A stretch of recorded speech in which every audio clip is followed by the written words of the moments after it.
Welcome to iDream media. So Gudivada Gudlavalleru engineering కాలేజీలో CC కెమెరాల ఘటన కలకలం సృష్టిస్తోంది. సో అసలు ఇది నిజం అంటున్నారు కొందరు, ఇది ఫేక్ అంటున్నారు కొందరు. అసలు నిజాలేంటి వివరాలు తెలుసుకుందాం. మనతో పాటు ఉన్నారు ప్రముఖ family counsellor and senior journalist Priya Chaudhary గారు. మ్యామ్ నమస్తే అండి. నమస్తే మ్యామ్, ఏదైనా ఒక దుర్ఘటన జరిగింది, అది అమ్మాయిలకు సంబంధించింది అయితే అది నిజమా ఫేకా అనే వార్తలు కూడా వస్తున్నాయి. అలా అడగాల్సి వస్తుంది. ఈ సంఘటన గురించి మీరేం చెప్తారు? అంటే ఇక్కడ ఒక విషయం చెప్తున్నాను తల్లి, ఫేక్ నిజం. ఏది నిజం? ఆడపిల్లలు అక్కడ ప్రొటెస్ట్ చేస్తున్నది, ఆందోళన పడుతున్నది, అర్ధరాత్రులు బయటకు వచ్చింది నిజం. ఫేక్ ఏంటి? అసలు అక్కడ ఏమీ జరగలేదు. ఫేక్. Underline this point. నేనేం చెప్తున్నా, ఏమీ జరగలేదు. పాయింట్స్ మాట్లాడుకుందాం. కొంతమంది కూడా యూట్యూబ్లో కొన్ని వీడియోస్ పెడుతున్నారు, అగమ్య గోచరము. తెలిసైనా మాట్లాడాలి, తెలియకైనా మాట్లాడాలి, కాకపోతే ఏదో మాట్లాడాలని ఎవరు మాట్లాడకండి. ఇక్కడ అసలు జరిగినటువంటి పూర్వాపరాలు ఎవరైనా పరిశీలించారా? ఇది ఫేక్ అని మాట్లాడేటటువంటి వాళ్ళు. సంఘటన ఎప్పుడు జరిగింది?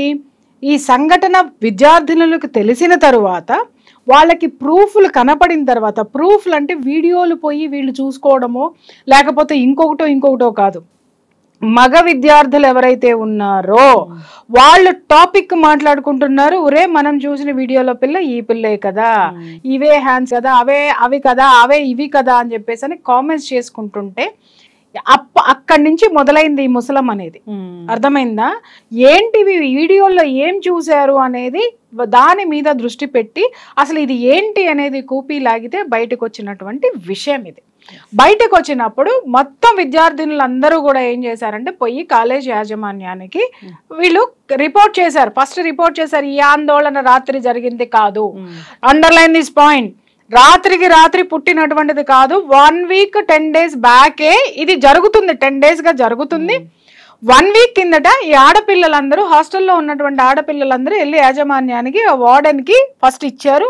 వార్డెన్ యాజమాన్యానికి ఇచ్చింది. ఆ తర్వాత అక్కడ వీళ్ళని పిలిచి అడగడం జరిగింది. డిస్కషన్స్ జరుగుతున్నాయి. ఏమని జరుగుతున్నాయంటే, మేడం ఇది జరిగింది అని అంటే ఆధారాలు ఎక్కడున్నాయి అనగానే వీళ్ళు ఎవరెవరి దగ్గర వీడియోస్ ఉన్నాయో, ఎక్కడ వీడియోస్ ఉన్నాయో పేర్లతో సహా వీళ్ళు చెప్పారు. చెప్పిన తర్వాత ఓకే మేము ఎంక్వైరీ చేస్తాం, మేము కనుక్కుంటామని చెప్పి దాన్ని అలా వదిలేశారు. ఒక రోజు గడిచింది, 2వ రోజు గడిచింది, ఇది జరగలేదు అనేటటువంటి విషయాలు వీళ్ళు చెబుతున్నా జరిగినాయి అనేటటువంటి బలమైనటువంటి ఆధారాలు ఉన్నాయి. సాక్ష్యాలు అని అడుగుతున్నాను. అది కూడా నేను చెప్తా. ఏమయ్యా పెద్ద మనుషులు, వీడియోలు చేసే పెద్ద మనుషులు, సాక్ష్యాలు ఉన్నాయా అని మాట్లాడుతున్నారే. ఏ ఆడపిల్ల తన సాక్ష్యాన్ని బయట పెడుతుంది? అవునా?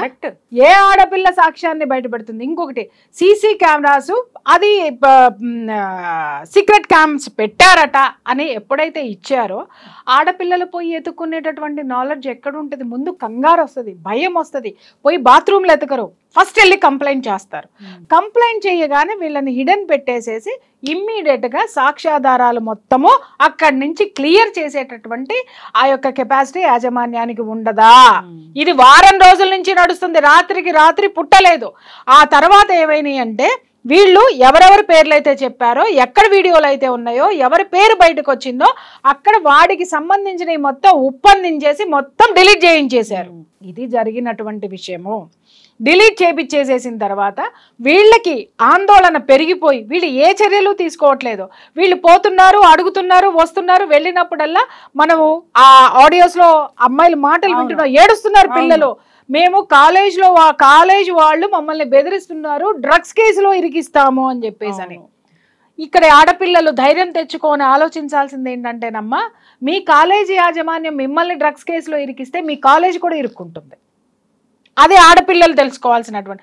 వీళ్ళు ఏంటంటే వాళ్ళకి ఏం తెలీదు. అమ్మో మమ్మల్ని ఇరికిస్తే మేము జైలు పాలవుతాం, మా ఫోటోలు మీడియాలో కనిపిస్తే మేమేదో అవుతాం. వెనకడుగు వేశారు.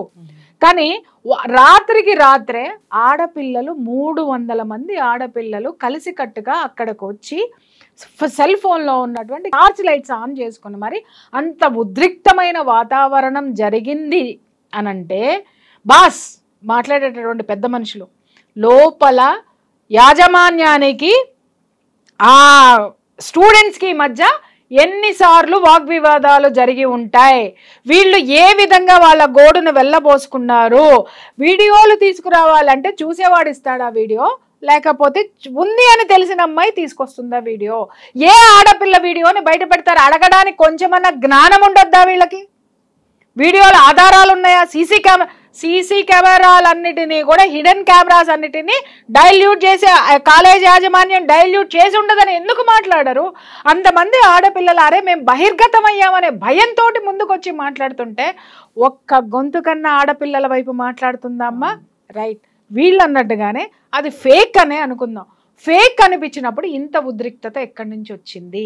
వాళ్ళల్లో అంత బాధ, ఆవేశము, కోపము ఎక్కడి నుంచి వచ్చింది? దాంట్లో ఉన్నటువంటి వాస్తవాలు తెలియదా? ఒక ఫేక్ న్యూస్ వచ్చింది అని అంటే అది ఇంత ఉద్రిక్తతకి ఎప్పుడూ దారితీయదు. ఫేక్ న్యూస్లు ఎప్పుడు కూడా మీడియాలో హల్చల్ చేస్తాయి. ఇక్కడ వార్త బాధితుల దగ్గర ఉంది.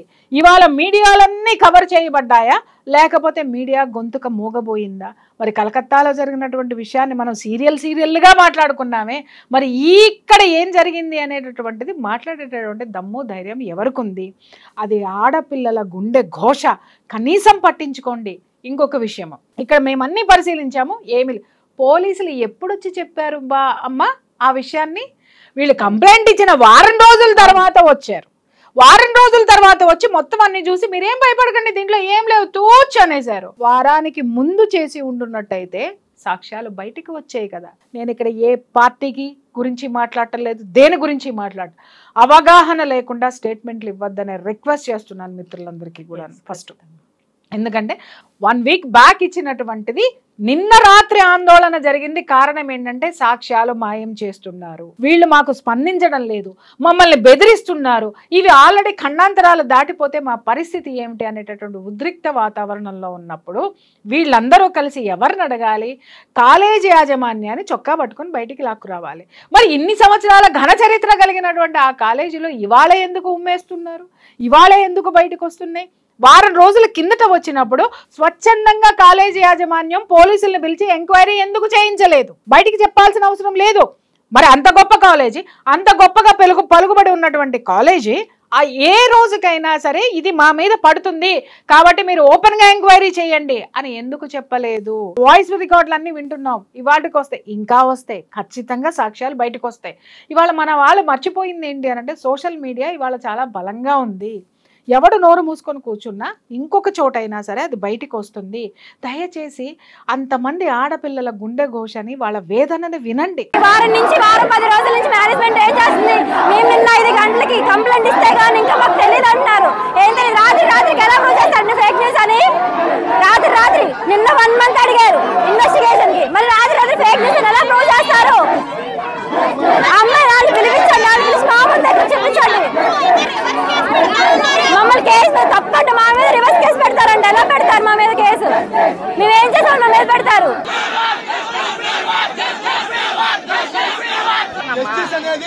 రాదు అది చెప్పట్లా. విషయం క్లారిటీగా కమ్యూనికేట్ అవటం సైలెంట్ గా అవ్వాలి. కానీ కమ్యూనికేట్ అనేది చాలా మంది తెలిసిపోయింది, మినిస్టర్ దగ్గరికి వెళ్ళిపోయింది, మీడియా ద్వారా స్ప్రెడ్ అయింది, పోలీసులు ఎటువంటి ఆధారాలు లేవు, ఇంకోటి ఏం లేదని చెప్తున్నారు. నిజంగా నేను కోరుకుంటున్నాను అక్కడేం ఉండకూడదు, నేను కోరుకుంటున్నాను అక్కడేం జరగకూడదు. కానీ నిప్పు లేందే పొగ వస్తుందా? ఇది ఫేక్ అయితే మన మీడియా మిత్రులే ఎప్పుడో ఫేక్ అని తేల్చేసేవాళ్ళు. ఒక అర్ధరాత్రి అన్ని 4 గోడల మధ్య అంటే ప్రహరీ గోడల మధ్య ఒక కాలేజ్లో ఉద్రిక్త వాతావరణంలో జరిగినటువంటి ఈ సంఘటన, ఈ ప్రతిఘటనకి బాధ్యులు ఎవరు దీనికి సమాధానం చెప్పాలి? ఈ విధంగా చట్టం నోరు నొక్కేసి లేకపోతే నిజం వాస్తవాల నోరులు నొక్కేసి బాధ్యతాయుతమైనటువంటి జర్నలిజంలో ఉన్న మనం కూడా దాన్ని నొక్కేసి కూర్చుంటే రేపొద్దున నీ బిడ్డ నా బిడ్డ ఆ కాలేజీలకు పోతుంది. అలాగే దీనికి మనం ఈ రోజు ఊతమిచ్చి కూర్చున్నామంటే రేపొద్దున తప్పు చేసేవాడు మన ఇంటికే వస్తాడు డైరెక్ట్గా. ఇవన్నీ ఎందుకు ఆలోచించలేకపోతున్నారో నాకు అర్థం కాదు. దాన్ని చాలా లైట్గా తీసుకోమని వార్డెన్ చెప్తున్న పరిస్థితి కూడా ఉంది. సో ఏంటిది, ఎక్కడుంది ప్రొటెక్షన్ అనేది? యథార్థవాది లోక విరోధి అని చాలా వరకు కూడా నేను ఆడపిల్లలు జాగ్రత్తగా ఉండండి, ఎందుకు జాగ్రత్తగా ఉండాలో కూడా నేను చెప్తూ వస్తూనే ఉన్నాను ఎప్పుడు కూడా. చాలా మంది నాకు చూసిన వాళ్ళు చాలా మంది చెప్తారు, మేడం మీరు ఉన్నది ఉన్నట్టు చెప్తారు మేడం, మీరంటే ఆడపిల్లలకి ఇష్టం ఉండదు, మీరంటే ఆడపిల్లలు అంత లైక్ చేయరు అని. లైక్ చెయ్యమని నేను అడగల, వాళ్ళకి ఏ ప్రమాదాలు వస్తున్నాయో నేను ఎప్పటికప్పుడు హెచ్చరిస్తున్నా. దాన్ని తీసుకోకపోతే జరిగేటటువంటి అనర్థాలు ఇలాగే ఉంటాయి. వాళ్ళు లైక్ చేసినా లైక్ చేయకపోయినా నాకు పెరిగే ఆస్తులు లేవు, తరిగే ఆస్తులు లేవు. కానీ నేను చెప్పే విషయాలు పట్టించుకోకపోతే మాత్రం నష్టపోయేది మాత్రం ఆడపిల్లలే. నిజంగా చెప్తున్నాను కదా. ఎందుకు అనంటే ఎన్నోసార్లు చెప్పాను నేను. ఇవాళ నిన్నగాక మొన్న ఒక్కటే సూత్రం అమ్మ. ఇక్కడ వచ్చేటటువంటి ఒక పెద్ద దరిద్రం ఏంటి అనంటే ఈ ఓయో రూములకి తలుపులు బార్లా తెరిసి అవతల పారేశారు. ఈ ఓయో రూములకి ఓయో అనేవాడు ఎవడు, అసలు ఎక్కడి నుంచి వచ్చాడు, అసలు వీడు ప్రతి ఒక్క హోటల్ని ప్రతి ఒక్క చోటుని, ఇంకా చెప్పాలంటే ఇప్పుడంటే అపార్ట్మెంట్లు కూడానంట వాడే తీసేసుకొని అనైతికమైనటువంటి చర్యలకి వాడు పాల్పడుతుంటే చట్టం ఏమి చెయ్యట్లా. చట్టం పక్కన పెట్టండి, ఎందుకంటే చట్టం అకార్డింగ్ టు లా పనిచేస్తుంది. సమాజానికి ఏ విధమైనటువంటి భయంకరమైనటువంటి విపత్తులు ఎదుర్కొంటున్నారు. ఇదే ఓయూ రూముల విచ్చలవిడితనంతో ఎన్ని సంసారాలు సుప్రీంకోర్టు తీర్పిచ్చిందనే ఒక దగుల్బాజీ మాటతోటి ప్రతి ఒక్కడు పెళ్ళాన్ని వదిలేసేసి ఇంకొక ఆడదానితో తిరిగి ఏం పిక్కుంటావో పిక్కు అంటున్నాడు.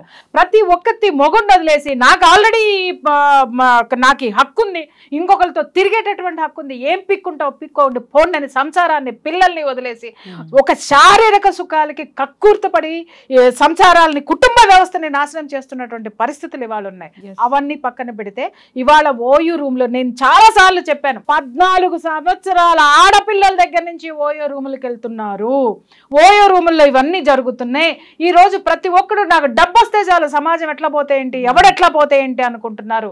బాగుంది, వాడు వ్యాపారస్తుడు, బానే ఉన్నారు. కానీ ప్రతి ఒక్క తల్లి మీ ఆడపిల్ల ఇంట్లో నుంచి బయటికి వెళ్తే తిరిగి ఎలా వస్తుంది అనేటటువంటి ఆ యొక్క ఇది మీ దగ్గర ఉందా? ఇంకొక మాట, అసలు నేను ఇవాళ జరిగినటువంటి పరిస్థితి చూస్తే లక్ష్మి, ప్రతి ఒక్క ఆడపిల్ల సెల్ ఫోన్ లో జీపీఎస్ పెట్టాల్సినటువంటి అవసరం ఉంది. 100%. ఆ పిల్లలు ఎక్కడికి వెళ్తున్నారు, ఎక్కడుంటున్నారు, ఏం చేస్తున్నారు. ఈ కాలేజీ దగ్గరకు వస్తే అమ్మాయి చాలా పెద్ద పొలిటీషియన్ కూతురు, ఆ పొలిటీషియన్ బెదిరించాడు, కాలేజ్ బయటికి రావద్దు, మా అమ్మాయి పేరు బయటికి రావద్దు, వచ్చిందంటే డ్రగ్స్ కేసులో ఇరికిచ్చేసి ఇంట్రాగేషన్ చేసి మిమ్మల్ని సావగొట్టేస్తాను అని చెప్పేసి అని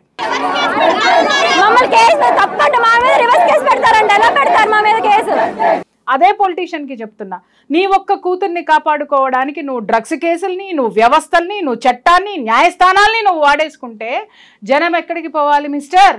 నీ యొక్క ఆడపిల్ల ప్రాణము మానము నీకంత ముఖ్యమైనప్పుడు మరి 300 మంది ఆడపిల్లల మాన ప్రాణాలని కాపాడవలసినటువంటి ప్రజాప్రతినిధివి నోరు మోయించి కూర్చోపెడితే సమాజంలో ఉన్న ఏ ఒక్క ఆడపిల్లకి భద్రత ఉండకుండా ఎంతమంది దరిద్రుల్ని తయారు చేస్తున్నారో మీరు ఒక్కసారి ఆలోచించండి. ఈ పొలిటీషియన్ అనే మాట వాస్తవం అయితే ఆ పొలిటీషియన్కే డైరెక్ట్ గా చెప్తున్నాను నేను. ఇంకొక విషయం అమ్మా, ఇది వినిపిస్తాను. పొలిటీషియన్ అని మీరు అన్నారు కాబట్టి ఆ హాస్టల్ వార్డెన్ వాయిస్ ఒకటి బయటకు వచ్చింది. దాంట్లో ఏం మాట్లాడుతుంది హాస్టల్ మేడం, అసలు మీరు ఆడవారేనా ఏమ్మా, ఒక అమ్మేనా, ఒక బాధ్యతాయుతమైన వార్డెన్ అంటే అర్థం ఏంటండి? మిమ్మల్ని కాపలాగా పెట్టారు, వాళ్ళ యొక్క బాధ్యతలు చూసుకోమని చెప్పారు, వాళ్ళ యొక్క రక్షణ యొక్క బాధ్యత మీ మీద ఉంది. వాళ్ళని చదివించడం, వాళ్ళ ఏమున్నా వాళ్ళని కాపాడటం, వాళ్ళని చూడడం అనేది ఓకే. అవన్నీ పక్కన పెట్టేసి ఆడపిల్లలు వచ్చి మీ దగ్గరకు వస్తే మీరు మాట్లాడిన మాటలు ఏంటి అందరికీ వినిపిస్తాను నేను ఒక్కసారి. సైలెంట్గా అసలు ఏంటనేది తెలుసుకుని దాన్ని రెక్టిఫై చేసుకోవాలా, అల్లరి చేసుకోవాలా? ఫస్ట్ విషయం చెప్పండి నాకు. ఎందుకు అల్లరగా చేస్తున్నారు? ఇప్పుడు 2, 3, 4 సైలెంట్గా వచ్చి చదవడం, దానికి ఏంటో సొల్యూషను, అదేంటో రైట్ ఆర్ రాంగ్ అనేది చేసుకోవడంలో తప్పలేదు. కానీ ఎందుకు అల్లరి చేస్తున్నారు? అలా అలా అలా అలా ఇంకా అసలు మన మీద మనం పొరత జరుపుకున్నట్టేగా. ఎందుకు అసలు ఆవిడ ఏం మాట్లాడింది విన్నారా? ఏమంది దాంట్లో? మనం ఎందుకు 2, 3 వచ్చి చెబితే సరిపోతుంది కదా, గొడవ చేసుకోవడం ఎందుకన్నావు మేడం? గొడవ చేసుకోవడం ఎందుకంటే ఇది కుటుంబంలో భార్యాభర్తలు తగువ కాదండి బయట పెట్టుకున్నది, లేదా అన్నా చెల్లెలు కొట్లాడుకున్నది కాదు మేడం. 300 మంది ఆడపిల్లల మాన ప్రాణాలకి పరువుకి 300 కుటుంబాలు, 300 మంది తల్లిదండ్రుల యొక్క మానసిక క్షోభకి సంబంధించిన అతి జుగుప్సాకరమైన హేయమైనటువంటి చర్య ఇది. దానిని ఎంత లైట్గా తీసేసుకున్నావు మేడం మీరు? అసలు మీలాంటి వాళ్ళు ఇలాంటి ఉద్యోగాలు చేయడానికి అర్హత అనేది వీళ్ళకు ఉందా అమ్మా? అసలు ఈమె ఆడదేనా? అసలు ఎందుకు అల్లరి, అసలు ఎంత తాపీగా మాట్లాడుతుందంటే ఎందుకు అల్లరి చేసుకుంటున్నారు, అది జరిగిందా లేదా ప్రూవ్ చేసుకోవాలి, చేసుకున్న తర్వాత నువ్వు తీసుకున్న చర్యలు ఏంటి మేడం, ఏం తీసుకున్నావు అంటే నేను మాట్లాడకూడదు, జనం మొత్తం మిమ్మల్ని మాట్లాడుతున్నారు. ఆ ప్రశ్నలు చెప్తాను ఏమని అనంటే, నీ ఆడపిల్లల్ని ఇలాగే పంపిస్తున్నావా, లేకపోతే నువ్వు చేసే అనైతికమైనటువంటి చర్యలు ఇవేనా, అందుకోసమని మూసుకొని కూర్చుంటున్నావా? ఎవడికి తొత్తువి ఈమె, ఎవడికి తొత్తు? అక్కడున్న పొలిటీషియన్లక, అక్కడున్న యాజమాన్యానిక, నీకొచ్చేటటువంటి దిక్కుమాలిన జీతం కోసము, నీ దిక్కుమాలిన బ్రతుకు కోసము, నీ పరువును కాపాడుకోవడం కోసం అసలు నువ్వు బాధ్యత వహించాలి. పొరపాటో గ్రహపాటో జరిగింది, ఎందుకనంటే అది బాత్రూముల్లో పెట్టారు, చెక్ చేసుకోలేదు, లేకపోతే అసలు ఇక్కడ మానిటరింగే లేదు ఎక్కడ ఏం జరుగుతుంది అనేటటువంటిది. ఎందుకంటే ఇవాళ రేపట్లో ఎన్ని దౌర్భాగ్యాలు మనం ఈ టెక్నాలజీ సైబర్ క్రైములు మనం చూస్తున్నాం. ఈ సైబర్ క్రైమ్లు ఇలా జరుగుతున్నాయంటే ఆడపిల్లల యొక్క భద్రత కత్తి మీద సాము. ఆ కత్తి మీద సాము ఉన్నటువంటి సాము లాంటి బాధ్యతలో ఈవిడ ఉండి ఇలాంటి బాధ్యత రాహిత్యమైనటువంటి స్టేట్మెంట్లు ఇస్తుందమ్మా ఈవిడ. ఏమన్నా అర్థం ఉందా? అంటే కాళ్ళు చేతులు వణుకుతున్నాయి ఆడపిల్లల తల్లిదండ్రులకి. మీలాంటి వాళ్ళు ఎంత తాపీగా మాట్లాడేసి తీసి పక్కన పడేస్తే ఉరి శిక్షలు అత్యాచారాలు చేసిన వాళ్ళకి కాదమ్మా, బాధ్యత లేని మీలాంటి బాధ్యత రాహిత్యమైన వాళ్ళకి వెయ్యాలి. ఎందుకనంటే అది నీ ఉద్యోగం కాదు, బాధ్యత. 300 మంది ఆడపిల్లల తల్లిదండ్రులు మిమ్మల్ని నమ్మి, ఒక వార్డెన్ ఉంటుంది, ఏమొచ్చినా చూసుకుంటుంది, ఒక తల్లిలాగా ఉంటుంది, ఒక తండ్రిలాగా కాపలాగా వస్తుందని మీ దగ్గర వదిలేసిపోతే ఏం మాట్లాడుతున్నారంటే పిల్లల్లో నైరాశ్యం నింపేస్తావు. ఏం చదువులు చెప్తున్నావమ్మా నువ్వు? అసలు ఏం చదువుకున్నావు? నీ క్వాలిఫికేషన్ ఏంటి నాకు ఒకటి చెప్పు. సంస్కారం అనేది అసలు వీళ్ళకుందా? ఇకపోతే యాజమాన్యం గత ఎన్నాళ్ళ మట్టి ఇది జరుగుతుందో తెలియదు. దాదాపు 300 వీడియోలు బయటికి వెళ్ళిపోయాయి మేడం. ఆ కాలేజీ యాజమాన్యాన్ని కూడా అడుగుతున్నా, 300 వీడియోలు తాపీగా నువ్వు మాట్లాడినటువంటి విషయాన్ని వారం రోజుల నుంచి మీ దృష్టికి తీసుకొస్తే కనీసం ఎంక్వైరీ కమిటీ లేదు, కనీసం ఆ ఇష్యూస్ మీద ఎంక్వైరీ లేదు. ఎవరి కాళ్ళు చుప్చాపుగా కూర్చునేసరికి ఆడపిల్లలకి భయం వేసిపోయి వాళ్ళు అర్ధరాత్రి సెల్ ఫోన్లో టార్చ్లు పెట్టుకొని బయటకు వచ్చి యాజిటేషన్ చేస్తే ఇవాళ బయటకు వచ్చింది ఆ విషయం. లేకపోయి ఉన్నట్టయితే ఈ నిద్రాదేవి నిద్రమొకంది ఏం మాట్లాడుతుందో ఆ నిద్రాదేవి వాయిస్ గనక ఆడపిల్లలు అంటే ఇంకా ఎన్ని దరిద్రాలు అక్కడ జరిగేటటువంటివో. మీ కాలేజీలో మా ఆడపిల్లల్ని పెట్టింది మీ ఎదవలు పోర్న్ వీడియోలు తీసి ఇలాంటి నగ్న వీడియోలు తీసి అమ్ముకోవడానికి పంపించినామా అమ్మ? మేము మా పిల్లల్ని మీ కాలేజీలకి ఎందుకు పంపిస్తున్నాం? మేము మీకు లక్షలకు పోస్తున్నాం. దేనికి పోస్తున్నాం? మా పిల్లల జీవితము బతుకు బంగారు భవిష్యత్తు కావాలని. అంతేగాని బతుకుల్ని ఈ విధంగా బజార్ను పడేసేటటువంటి మీలాంటి బాధ్యత లేనటువంటి మనుషుల మధ్య కూర్చోపెడితే మేమెందుకు వదిలేస్తాం? ఖచ్చితంగా నేను చెప్తున్నా, వార్డెన్ ఎందుకంటే నేను ఆడవాళ్ళ మీద చాలా తక్కువగా వెళ్తానమ్మా, కానీ వెళ్ళానంటే మాత్రం అక్కడ బలమైనటువంటి కారణాలు ఉంటాయి. ఇవాళ ఫస్ట్ ఇంత పెద్ద ఘోరం జరిగినప్పుడు మొట్టమొదటి పని ఆవిడ చేయాల్సింది ఏంటంటే ఫస్ట్ రాజీనామా చేయాలి. ఎందుకనంటే అవేమో అక్కడ ఆవిడ పాత్ర ఉందా లేదా తీసి పక్కన పెట్టు, కానీ ఇంత ఘోరం జరగడానికి ఆవిడ బాధ్యతారాహిత్యమే, క్రమశిక్షణ లేకపోవడమే, ఆవిడంటే భయం లేకపోవడమే, కాలేజీ యాజమాన్యం అంటే భయం లేకపోవడమే, తనని తాను కాపాడుకోవడం కోసము ఇలాంటి అనైతికమైనటువంటి చర్యలకి పాల్పడి ఇంతమంది ఉసురు పెట్టుకొని ఇవాళ బోర్డర్లు దాటి వెళ్ళిపోయినాయి, ఆ వీడియోలు వెళ్ళిపోయాయి. ఇంకొకటి ఏంటంటే ఇప్పుడు వాళ్ళు పోలీసులు కూడా మాట్లాడుతున్నారు ఏంటంటే మేము వాళ్ళ ల్యాప్టాప్లన్నీ చెక్ చేసాం, వాళ్ళ ఫోన్లన్నీ చెక్ చేసాం, ఫోనుల్లో ఏమీ ఉండవు అని చెప్పేసి అని, ఏమీ లేవు అని చెప్పేసి అని మాట్లాడుతున్నారు.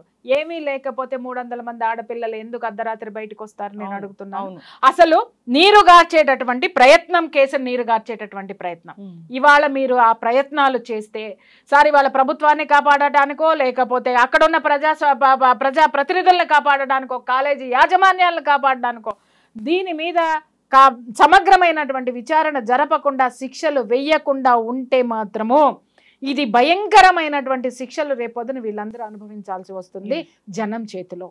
ఖచ్చితంగా. ఎక్కడ ప్రాణం ఉంది. ఒకప్పుడు ఆడపిల్ల పుడితే వడ్ల కింద వేసి చంపేసేవాళ్ళు అనంటే కాళ్ళు చేతులు వణికే. అలాంటి దౌర్భాగ్యమైనటువంటి స్థితి నుంచి ఎంతో మంది ప్రాణాలు ఒడ్డి జైలుకి వెళ్ళి తన్నులు తిని ఉద్యమాలు చేసి ఆడపిల్లకి భద్రత కావాలి, స్వతంత్రత కావాలి, ఇళ్లలో పడి మగ్గి మొగుడు కొట్టినా తిట్టినా చీకొట్టిన అత్తమావల హెరాస్మెంట్లు, కిరోసిన చావులు, వరకట్నపు చావులు, ఊరేసుకుని చచ్చిపోవటాలు, వీటన్నిటి నుంచి కూడా ఆడదానికి ఒక ఆర్థిక స్వాతంత్రం కావాలి. ఎందుకు బయటికి రాలేకపోయింది? ఒక ఆర్థిక స్వాతంత్రం కావాలి. ఆర్థిక స్వాతంత్రం కావాలంటే చదువు ఉండాలి.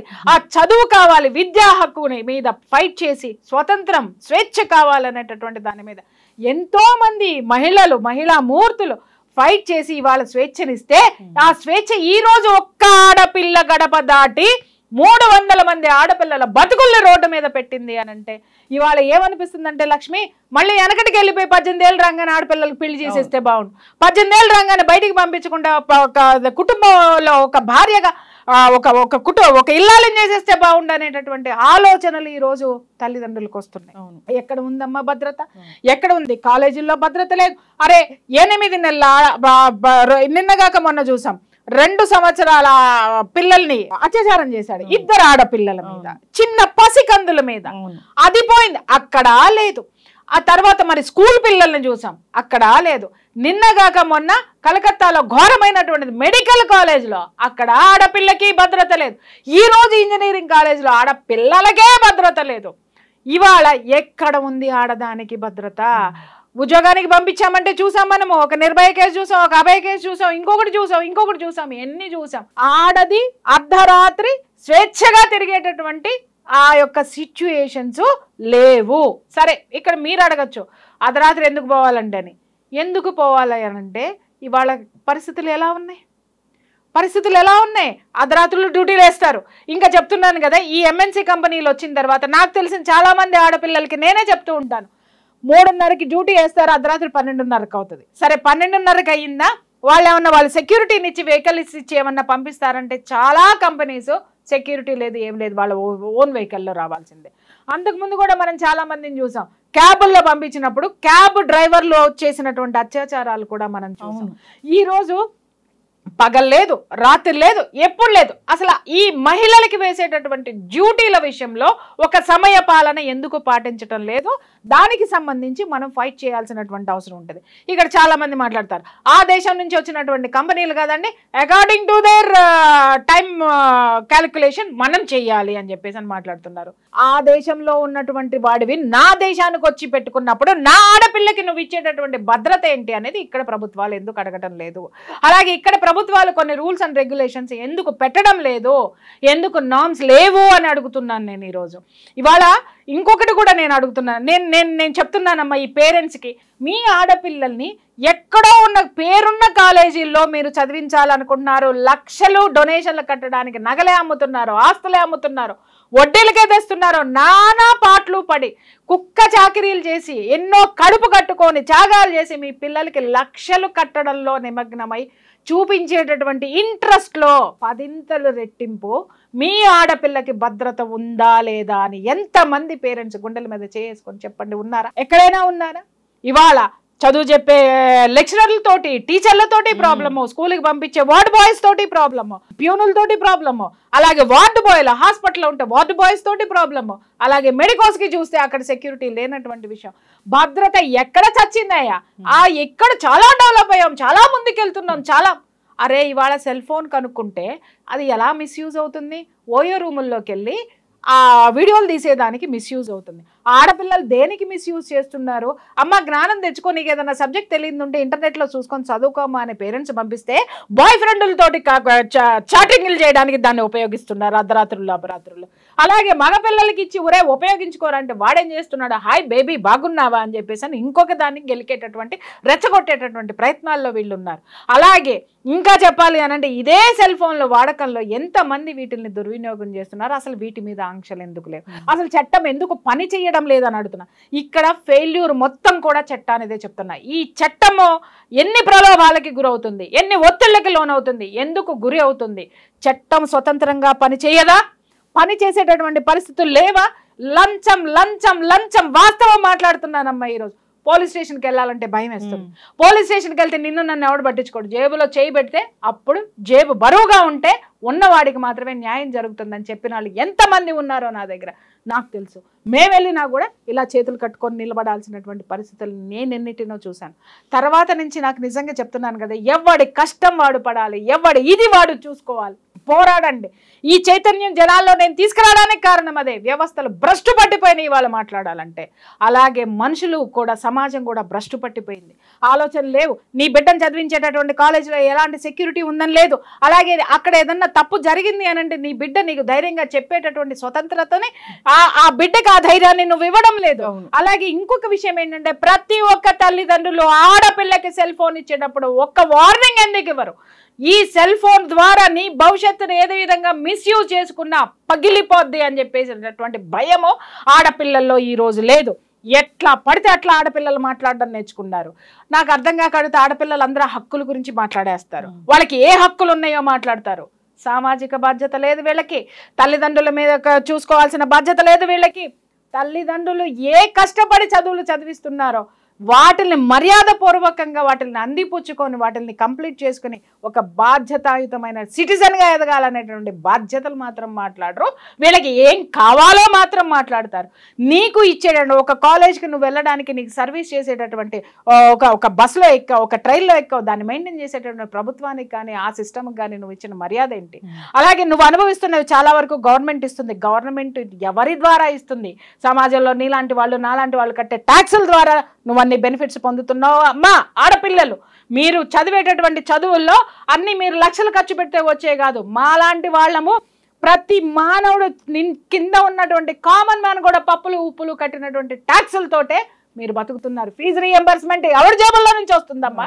ఈ ఆడపిల్లల్ని మగపిల్లల్ని నేను అడుగుతున్నాను. మళ్ళంటే వాళ్ళ ట్యాక్సులు కట్టబట్టి కదా, సామాన్యుడు ఉప్పు పప్పు మీద వేసుకునే పన్నులు కదా, సెల్ ఫోన్ రీఛార్జ్ ఎంత పెరిగింది, అలాగే డేటా ఎంత పెరిగింది, ఛార్జెస్ ఎంత పెరిగినాయి, ఇవన్నీ ఎవరి ద్వారా వస్తున్నాయి? మిమ్మల్ని పోషించడానికి, మీకు చదువులు చెప్పడానికి మేమందరం కష్టపడుతుంటే సమాజం ఎవరికి కావాలి అని మాట్లాడుతున్నారు. కొట్టాలి ఒక్కొక్క పిల్లోని కూడా. సమాజం ఏంటి అని మాట్లాడితే సమాజాన్ని ఇలా మాట్లాడి కదా భ్రష్టు పట్టింది. దిక్కుమాల అరే ఊరే తురే అరేటటువంటి వీడియోలన్నిటిని యూట్యూబ్ల మీద ఎందుకు పడరు? యూట్యూబ్కి రిపోర్ట్ ఎందుకు ఇవ్వరు? ఇది సమాజాన్ని భ్రష్టు పట్టిస్తుందని. ఎవడి కాడు వ్యూస్ వస్తున్నాయి, నాకు డబ్బులు వస్తున్నాయి. ఒక మర్డర్ జరిగిందంటే అనకూడదు కానీ పుంకాలు ఈడు పోయి అక్కడ మర్డర్ దగ్గరుండి చేసినట్టు చెప్తాడు. ఒక్కొక్కడు కూర్చొని ఈడు పోయి అక్కడ పోస్ట్ మార్టం చేసినట్టు చూసినట్టే చెప్తాడు. ఇంకొకటి ఈడు పోయి అక్కడ కూర్చొని ఆ కేసు వాడే వాదించినట్టు చెప్పేస్తా ఉంటాడు. ఎప్పుడు చెప్తారమ్మా? ఆ సంఘటన జరిగినప్పుడు ఇన్ఫర్మేషన్ మాత్రమే ఇస్తారు కానీ సీరియల్ మాత్రం వేసుకుంటూ పోతారా? పోతుంది. ఈ రోజు ఎందుకు చేస్తున్నారు మీరు అంటే కాల్పనిక కథలు చెప్పి చెప్పి చెప్పి జనాల బుర్రల్లో ఏం చేస్తున్నారంటే ప్రపంచమంతా ఇంతేరా, జనమంతా ఇంతేరా, వాడు అట్లా ఉన్నాడు కాబట్టి నేను ఇలాగే ఉంటాను రా. వాడిని ఎవరేం చేస్తున్నాడు? భయం ఎవరు పెడుతున్నారు? మీడియా పెడుతుందా? ఎవరు పెట్టడం లేదు. ఒక శిక్ష పడితే ఒకడికి దాని మీద ఎందుకు డిస్కషన్లు పెట్టరమ్మా? పెట్టే దమ్ము ఎవరికి ఎందుకు లేదమ్మా? ఎంతసేపు ఎలా జరిగింది, ఏం జరిగింది, ఏ విధంగా పోయారు, ఇలాంటి దరిద్రమైనటువంటి చేయడానికి ముందుకు వస్తున్నటువంటి వీడియోస్ కంటే ఘోరమైనటువంటి ఈ ఇంటర్వ్యూస్ కూడా నేను చెప్తున్నాను కదా. ఇలాంటి వాటిలన్నిటినీ ప్రోత్సహించడం వల్ల కూడా ఆ ప్రమాదం ఇవాళ ఇంతమంది మగపిల్లలు ఎందుకు తెగించారు? బ్లాక్మెయిల్ చేశారు. బ్లాక్మెయిల్ చేసి మిగిలిన తీసుకురండి అంటే చట్టం మనల్ని ఏమి చేయదు. అరే భయ్ ఇది యూట్యూబ్ అనేటటువంటి వెబ్సైట్లు అనేటువంటి అవి ఎక్కడో ఉంటాయి, మనల్ని ఎవడు పట్టించుకున్నా డబ్బు వారేసి బయటకు వస్తామనేటటువంటి ఒక భయంకరమైనటువంటి సిచ్యువేషన్ వాళ్ళలో ఉండబట్టే కదా అది ఎంత వేళ్ళలోనికి పోయింది ఆ భావన మగపిల్లల్లో. అందుకే కదా ఇలాంటి వాటికి వాళ్ళ పోలీసులు వచ్చి ఏం జరగలేదని చెప్పారు. అంటే 300 మంది ప్రొటెస్ట్ చేసే ఆడపిల్లలు వీళ్ళు ఎంత బాధ్యతారాహిత్యంగా ఇస్తున్నారు ఆ స్టేట్మెంట్ ని. ఎలా తీసుకోవాలమ్మా వీటన్నిటిని? ఎవరు నడపాలా? ఎవడు నడపడు. నువ్వు ఎంచుకున్నవాడు ఎవడైతే ఉంటాడో వాడు నడపాలి. వాడిలో స్ట్రిక్ట్నెస్ రావాలి, వాడిలో బాధ్యత రావాలి. అరే ఈ ఆడపిల్ల ఎవరో కాదు, నా ఆడపిల్ల, నన్ను ఎన్నుకున్నటువంటి ఆడపిల్ల, ఆ ఆడపిల్లకి నేను న్యాయం చేయాలి, నా రాజ్యంలో ఇలాంటివి జరగకూడదు అని ఎప్పుడైతే పాలకుడు అనుకుంటాడో అప్పుడు రాజ్యం సుభిక్షంగా ఉంటుంది. అలాంటి పాలకుల్ని మనం ఎన్నుకున్న రోజున ఎన్నుకున్న పని చెయ్యనప్పుడు నిలదీసిన రోజున మాత్రమే మనకి జరుగుతాయి. నిలదీయడం మానేసాం. ఎందుకు మానేసాం? లక్షల ఫీజులు. అరే ఎల్కేజీ వాడిని స్కూల్కి పంపిస్తే సంవత్సరానికి 2.5 లక్షలు కట్టాలి. నా ఆదాయం వచ్చి సంవత్సరం మొత్తం 50,000 ఉండదు. 50,000 దాన్ని 2.5 లక్షలు అప్పులు తెచ్చి వడ్డీలు కట్టడానికి నా బతుకు బస్టాండ్ అవుతుంది. ఇక్కడ మినిమం ఫెసిలిటీస్ గవర్నమెంట్కి సంబంధించి మనకి ఇవ్వాల్సిన మౌలిక సదుపాయాలంటే విద్యా వైద్యం 2 ఇవాళ సామాన్యుడికి అందేటటువంటి దీంట్లో ఉందో. జ్వరం వచ్చిపోతే 30,000 కట్టి బయటకు వస్తున్నాడు. ఉత్త జ్వరానికి వాళ్ళు ఇచ్చే యాంటీబయాటిక్ టాబ్లెట్స్ వేసుకొని బయటికి రావడానికి. సామాన్యుడు 30,000 కట్టి బయటకు వస్తే వాడికి రోజు కూలికి వెళ్ళేవాడు 600, 700, 1000 రూపాయలు వస్తాయి వాడికి నెలకు వచ్చేది ఒక రోజులో వాడు కట్టొస్తే నెల మొత్తం వాడు అప్పు చేసి బ్రతకాలి. ఈ అప్పులు తీర్చుకుంటానికే వాడు అలసిపోతున్నాడు. ఇంకెక్కడ ఉద్యమాలు చేస్తాడు, ఇంకెక్కడ పట్టించుకుంటాడు. పాలకులు చేసినటువంటి సిచ్యుయేషన్ ని ఏదైతే క్రియేట్ చేశారో ఈ రోజు, ఆ సిచ్యుయేషనే కదా ఈ రోజు జనాలందరినీ కూడా ఇలాంటి ప్రమాదాలకు దారితీస్తుంది. కాబట్టి నేను చెప్తున్నాను, ఇవాళ ప్రతి ఒక్క పేరెంట్ గల్లా పట్టుకుని ఆ కాలేజ్ యాజమాన్యాన్ని అడగాల్సిందే. ఏ కాలేజ్నైనా అడగాల్సిందే. ఇవాళ చూడండి, మొన్న చాలా తేలిగ్గా తీసి అవతల పడేశారు కలకత్తాకి సంబంధించినటువంటి దీంట్లో. ప్రజల యొక్క చైతన్యము ఇవాళ ప్రభుత్వాన్ని పరిస్థితిలో, ప్రమాదకర పరిస్థితుల్లో ఉంది. అలాగే దాన్ని వాదించేటటువంటి లాయర్ కి కూడా అతను ఏం చేశాడో అని చెప్పి మూలాల వరకు ఎత్తుకెళ్ళి ఆ పర్సన్ ఎవడైతే ద గ్రేట్ లాయర్ కేసుకి ఒక వాయిదాకి 16 లక్షల నుంచి 20 లక్షలు తీసుకుంటాడంట. అలాంటి వాడిని కూడా పక్కన కూర్చోబెట్టేటటువంటి ఉధృతి ఈ రోజు కొనసాగుతుంది. కాబట్టి ఎవడో కూడా నేను తోపు అని కూర్చుంటే నీ టైం నడిచినంత వరకే తోపు ఉంటుంది. ఎప్పుడైతే నువ్వు అణగారిపోయి ఉంటావో ఖచ్చితంగా వేటు పడుతుంది. ఇప్పుడే చెప్తున్నాను, వయసులో ఉన్నప్పుడే మంచి పనులు చేయి, మంచి దారిలో చదువు, చివరి రోజుల్లో అద్భుతంగా నీకు గడుస్తుంది. వయసులో ఉన్నప్పుడు నీ దిక్కుమాలినతనాలన్నీ చేస్తే చివరి రోజుల్లో ఖచ్చితంగా ప్రకృతి పంజా విసిరితే ఎందుకు పనికిరావు. అది గుర్తుపెట్టుకోవాలి. ప్రతి కాలేజీలో కూడా భద్రత అనేది ఉండాలి. దీని మీద ఖచ్చితంగా ఫోకస్ అనేది పెట్టాలి. ఒక ప్రోటోకాల్ ఉండాలి. అసలు ఏం జరుగుతుంది అనేది డైలీ రిపోర్ట్ అనేది తీసుకోవాలి. అందరూ కూడా జాగ్రత్తగా బాధ్యతగా ఉండాలి. అక్కడ ఆడపిల్లలు చదువుకుంటున్నారంటే ఎక్కడి నుంచో వచ్చి చదువుకుంటున్నారో అనుకోకూడదు. మన ఇంటి ఆడపిల్లలు అక్కడ ఉన్నట్లు ఫీల్ అవ్వాల్సిందే. సో దీని గురించి ప్రభుత్వాలు ఖచ్చితంగా ఆలోచించాలి, తగిన చర్యలు కూడా తీసుకోవాలని కోరుకుందాం. సో చాలా చక్కగా చెప్పారండి. ధన్యవాదాలు. Thank you.